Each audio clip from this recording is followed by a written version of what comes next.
Assalamualaikum warahmatullahi wabarakatuh.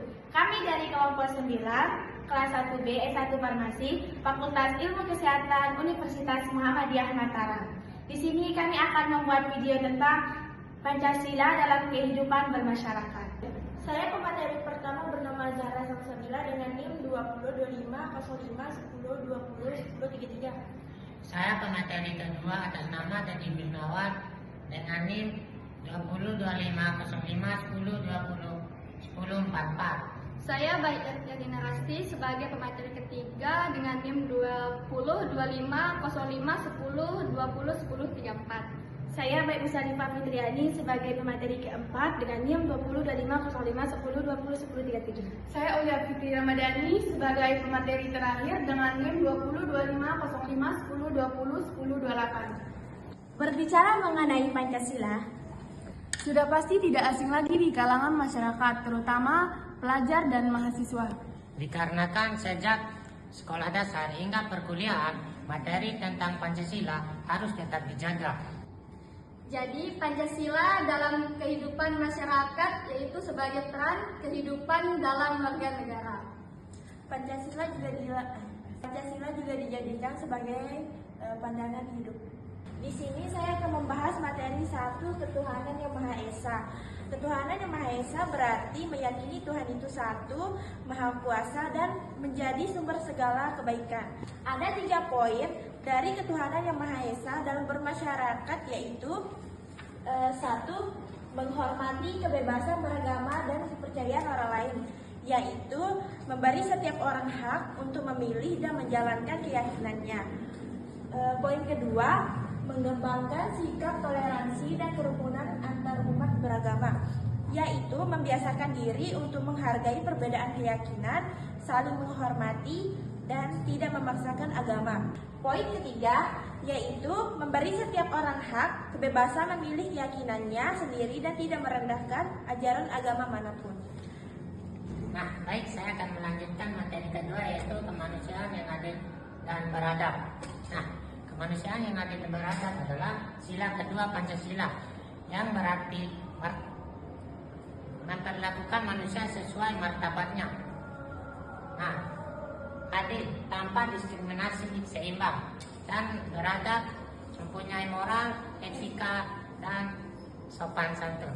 Nah, kemanusiaan yang adil dan beradab ada 3 poin. Pertama, berani membela kebenaran dan keadilan. Artinya, kita harus berani menyuarakan hal yang benar, menolak ketidakadilan, dan tidak takut membela orang yang diperlakukan tidak adil. Nah, terus poin kedua adalah tidak membeda-bedakan suku, ras, bangsa, dan agama. Setiap manusia memiliki derajat yang sama. Kita harus saling menghargai semua orang tanpa memandang perbedaan latar belakang apapun. Nah, terus poin ketiga adalah menjunjung tinggi nilai kemanusiaan dan peduli terhadap sesama. Kita harus menunjukkan sikap saling menolong, menghormati, dan peduli kepada orang lain agar terciptanya kehidupan yang harmonis dan beradab. Baik, saya akan menjelaskan materi yang ketiga, Persatuan Indonesia. Persatuan Indonesia adalah menyatukan seluruh keberagaman suku maupun budaya. Poin yang pertama itu menghargai perbedaan suku, ras, dan budaya, yaitu berarti menghormati dan menerima keberagaman sebagai kekayaan bangsa. Yang kedua, menggunakan produk dalam negeri, yaitu menggunakan produk dalam negeri berarti membeli dan memakai barang atau jasa. Yang ketiga, mengembangkan rasa cinta tanah air, yaitu menumbuhkan perasaan bangga, memilih, rela berkorban, dan kesetiaan pada Indonesia melalui tindakan nyata seperti bangga pakai produk lokal, menjaga kebersihan dan budaya. Di sini saya akan membahas tentang Pancasila yang keempat, yaitu kerakyatan yang dipimpin oleh hikmat kebijaksanaan dalam permusyawaratan perwakilan. Adalah landasan demokrasi yang ada di Indonesia, yang dimana mengambil keputusannya melalui musyawarah mufakat. Poin kerakyatan yang dipimpin oleh hikmah kebiasaan dalam permusyawaratan perwakilan dalam berkehidupan bermasyarakat. Yang pertama, berpartisipasi dalam pemilihan umum. Itu adalah bentuk kepedulian dan kontribusi nyata dari individu atau suatu kelompok. Aspek utama partisipasi ini adalah pengeluaran aspirasi, karena setiap warga negara berhak untuk mengeluarkan aspirasi mereka dalam suatu komunitas. Nah, yang kedua adalah bertanggung jawab menjalankan hasil musyawarah. Adalah setiap peserta musyawarah, baik yang tidak setuju maupun yang setuju dengan keputusan awal, wajib menghormati dan menjunjung tinggi hasil kesepakatan yang telah dicapai secara mufakat. Yang terakhir adalah menghargai pendapat orang lain dan tidak memaksa kehendak. Itu sikap penting dalam interaksi sosial, terutama dalam konteks musyawarah atau diskusi, karena jalannya suatu komunitas itu harus didasari dengan saling menghargai. Baik, di sini saya akan membahas sila kelima, yaitu keadilan sosial bagi seluruh rakyat Indonesia. Makna dari sila kelima ini mengandung bahwa setiap warga negara Indonesia berhak memperoleh keadilan dalam berbagai aspek kehidupan. Baik, di sini ada tiga poin-poin penting. Yang pertama itu mencapai masyarakat yang adil dan makmur.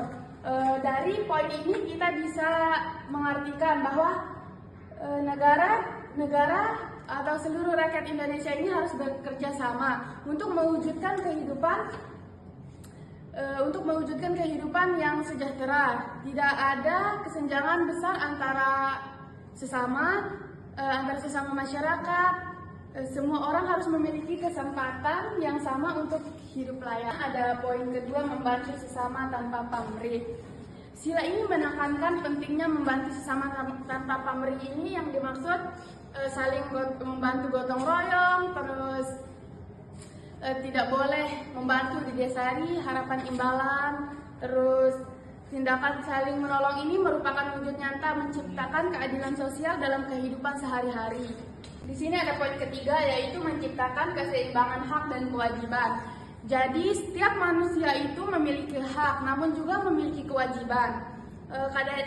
Dan keadilan ini akan tercapai jika semua orang menjalankan kewajibannya, seperti menghormati orang lain, menghormati orang yang teman atau orang yang beda agama gitu.